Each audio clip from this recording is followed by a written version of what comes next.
Let's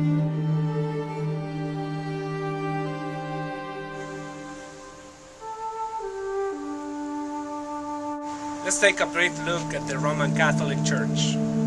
The first question is, what does Catholic means?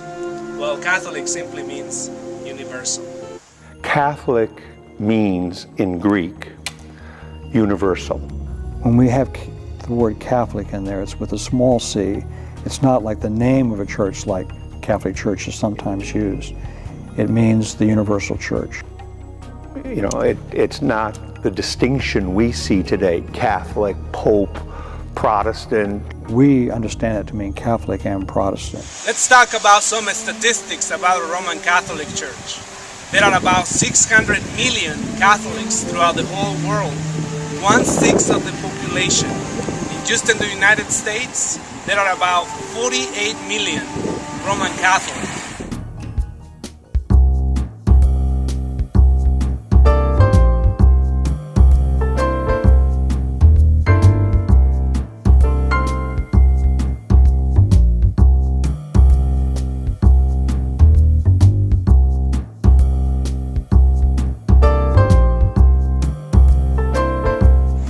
Roman Catholics claim to be the only church that can trace its roots all the way back to Christ.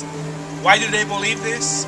Well, in Matthew chapter 16, Jesus asked Peter, "Who do you say that I am?" And Peter replied, "You are the Christ, the Son of the living God." Then Jesus replied, "Upon this rock I will build my church." The rock is a significant point of discussion in this verse. What is a rock? Well, Protestants will tell you that the rock is a confession that Peter made. You are the Christ, the Son of the living God.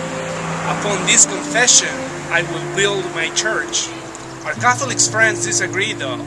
They say that the rock is Peter. You are Peter, and upon this rock, I will build my church. Jesus names Peter as the rock, the head. Why is this important? Well, Catholics believe in what we call apostolic succession. When Peter dies, someone else assumed that role of leadership. Catholics believe that the Pope is the vicar of Christ. He is Christ's representative to the world. And when the Pope speaks ex cathedra, from the chair, his words have the same weight as the words of Jesus Christ. To speak ex cathedra is to say, I'm identifying as formally a part of the Catholic and Christian tradition, and you must see this as an essential part of the tradition. As the centuries progress, some great things happen internally in the Roman Catholic Church, and they had some struggles internally too. In fact, a serious division started between the West and the East.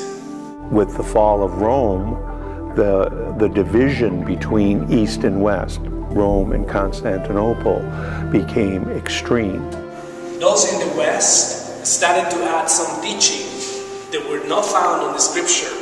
And those in the East said, if you are going to add something that is not in the Scripture, we don't want to have anything to do with it. Then in 1517, a young monk named Martin Luther jumped forward and he said, "Wait a minute, both of you are wrong. The church must reform itself." The Reformation started because the Catholic Church was failing in so many ways to live up to its best lights and was failing to reform itself as it needed to do. And his famous statement, the church must always reform itself. Well, needless to say, the Pope didn't like this. Martin Luther was known for teaching what we call sola scriptura. Scripture alone is sufficient for the basics of the church. What happened from there?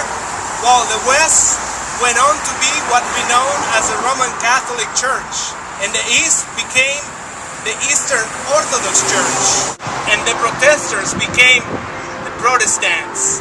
And that's how we got from yesterday to today.